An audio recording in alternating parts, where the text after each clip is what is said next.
Oof. Let's roll.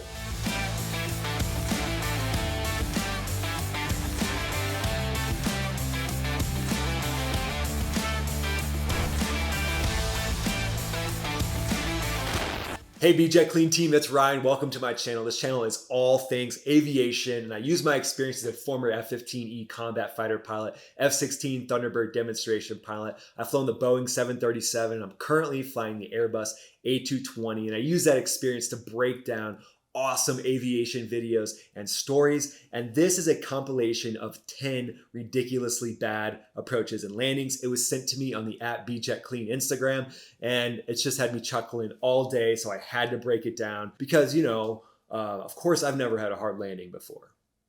What's that? I had a hard landing yesterday? Pfft, everybody's a critic.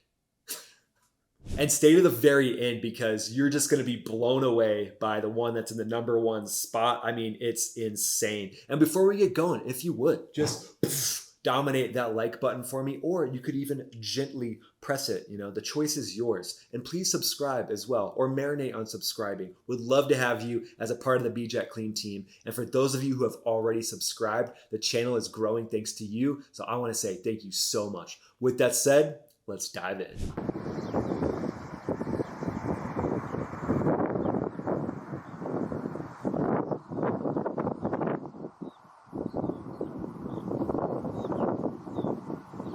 Man, the 747 is just a good looking jet, isn't it? It's like a whale of the sky, but there's just something classy about it.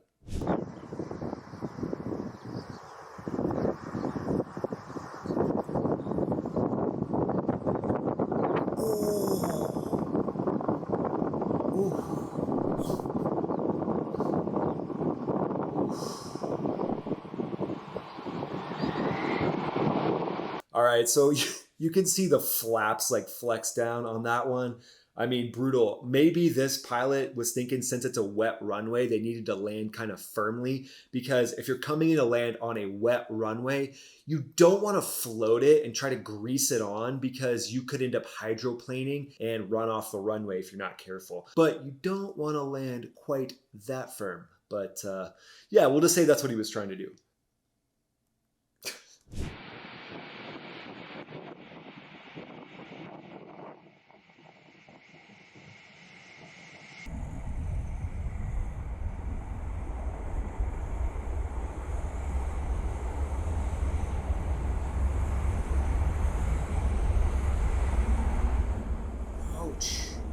All right, so on that one, you can see that they're kind of weather vaned into the wind. They're just pointed where the wind's coming from, but they're tracking down the runway. And then at the end, what you want to do in an airliner is you'd want to go with a left wing down in this scenario and some right rudder, I think. Yeah, and you would basically take the crab out in game and flare at the same time.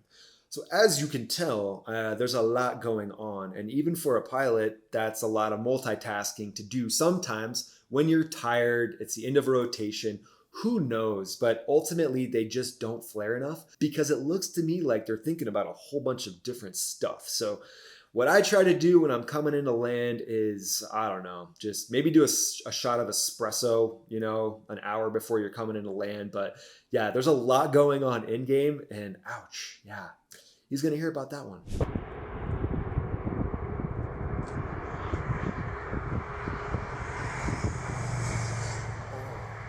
Ooh.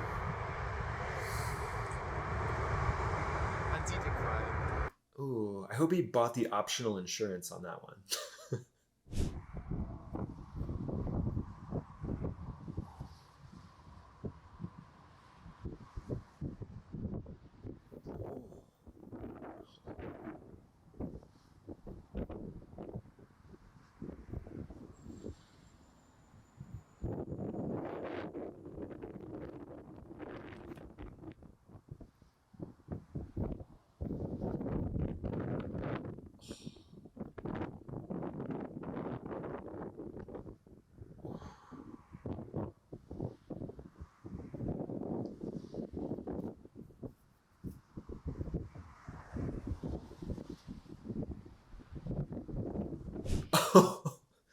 Okay, so all's well that ends well, but at the very beginning of that approach, you can just see how that little plane's getting rocked around. So something that would be coming to mind for me is, hey, do I have enough gas to make it to an alternate somewhere with a little bit less winds? But sometimes you'll be up, 500 feet above the ground, and there'll be crazy wind shear up there, and then it'll die down at the surface. So maybe that's what they were thinking.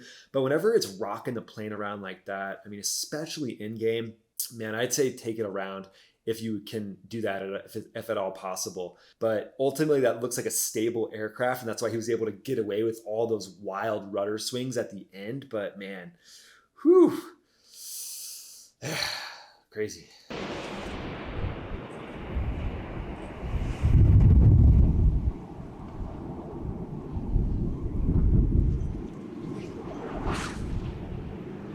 Yeah, that one actually looked pretty good.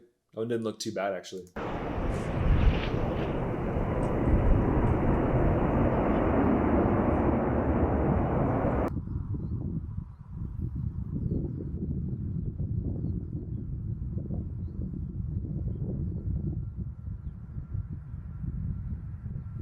Oh.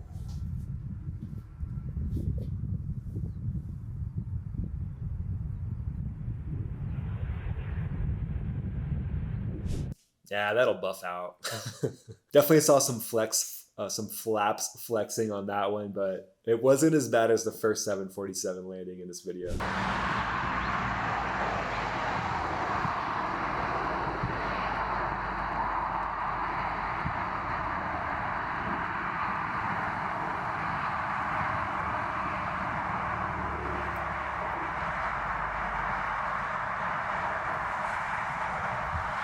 Okay, so actually a pretty good job there of using rudder to align himself with the center line and taking out the wind correction there. That was actually pretty good, but what can happen when you do that is you lose lift in game. And so that kind of looked like that's what happened. So you might want to like just tap the throttle just a little bit, have a little bit of a power on. And then when you touch down, kind of smoothly pull that throttle back, but not too bad. But yeah, you can definitely see a little bit of sync happening there at the end.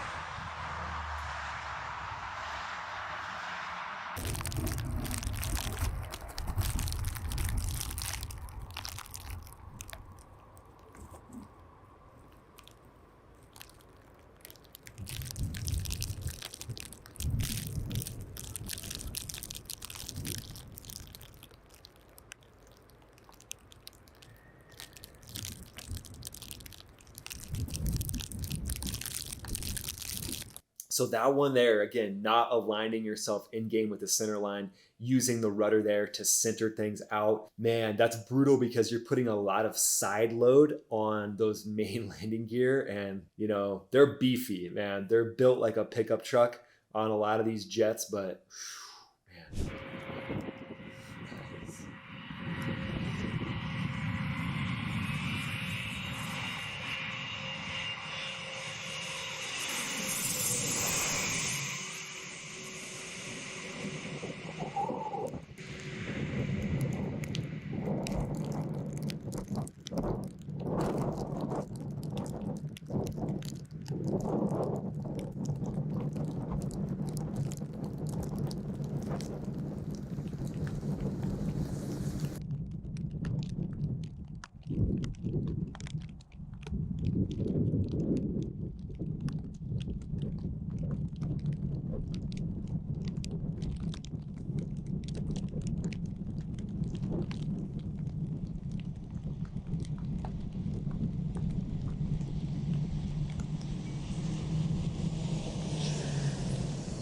Okay, so I think that was an AN 124. I'm sure you'll let me know in the comments below exactly what it was, but you can see kind of the skip forward where he or she was letting the jet come forward on its nose and like landing like that. I mean, the aerodynamics to kind of come in flat like that are definitely different than a lot of planes, but obviously in that one, they would have wanted to touch down on the main gear first, or maybe exactly simultaneously. I'm not sure 100% on the aerodynamics of that plane, but that is like a not good feeling. I felt that a few times in a Cessna where I've let the nose come forward and I've let the yoke go forward a little too much on landing, and you're like, oh no, you feel like you're falling forward and you kind of immediately pull back. So they made a good correction there, but that'll wake you up. And now the moment you've all been waiting for, the number one, according to this video.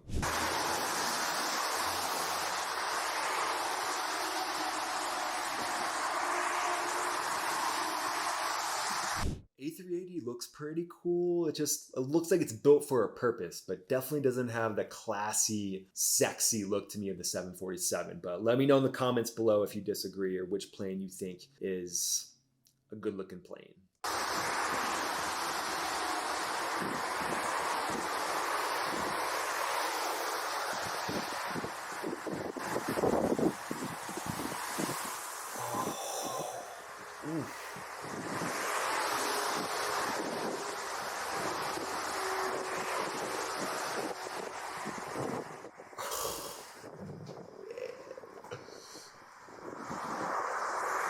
Okay, so a lot going on there. I think a lot of these have to do with just confusion with crosswinds and things like that. And then overcorrecting. You can because that rudder on the back of this thing, I mean, you can see it flexing back and forth. That thing's like a massive barn door back there. And you got to be really careful because if this thing wasn't as stable as it is, you're going to tip it on a wing. And then what can happen is it can tip and roll. But obviously A380, super stable aircraft. But really, it's about just being calm, cool, and collected when you're coming in for a landing, making sure that if you're going to put in a whole bunch of rudder in game, that you kind of like put a little bit of power in as well to make that landing look pretty and feel good and be safe. But let's be honest, you gotta sound cool on the radio after you land, and you don't want to feel like you just made a terrible landing. So that's definitely part of it. I would also throw at you that go around. Like if you're a pilot watching this, or you're just interested in the crazy landings that pilots have to deal with, or training environments and things like that, if you're ever in doubt, just go around. Going around is not a big deal. And honestly, it just shows airmanship. And airmanship is essentially a quality of knowing when the risk isn't worth the reward. So in this case, there's all this kind of funky stuff happening in game. Risk's not worth the reward. You know what? Let's take this thing around all day long, because then you can come back and do it all over again and keep everybody safe. So glad you guys were here to see this compilation. Go ahead and send me other videos. Send me links to them on the @BJetClean Instagram. So excited to have you guys as part of the BJet Clean team. And hey, go ahead and dominate that like button for me, and maybe even subscribe. Marinate on it. Consider it. Think about it. Most of all, have a great day, guys. Talk to you later.